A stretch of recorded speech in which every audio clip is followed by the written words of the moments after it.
Putting God first can be difficult. What can we learn from Esther that will help us put God first in our lives today? When Esther joined the selection process that would eventually make her queen of the Persian Empire, many doubts must have rushed through her mind. Her people were exiles, and their hopes were dim. It looked like God had abandoned them to Persian rule while still requiring obedience.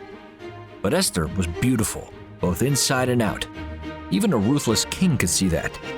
So, Xerxes chose her to become his queen. Esther enjoyed her palace and privileges she could only have imagined in previous years. After a while, King Xerxes was deceived by an advisor when he issued a death decree against all Hebrews. When challenged to beg the king for mercy, Esther was afraid. It's difficult to put God first when we struggle with poverty and the lack of resources.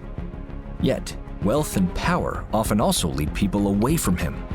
How do you put God first when you have more wealth and influence than those around you? Well, follow the example of Esther.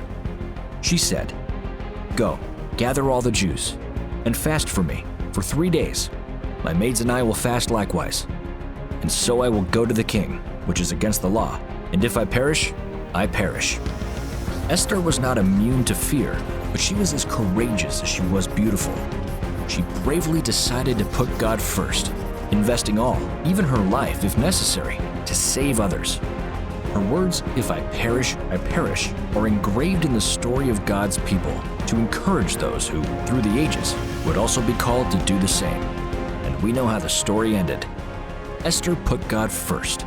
Her example compels us to do the same. As the deacons collect the tithe and promise, we are challenged to put God first.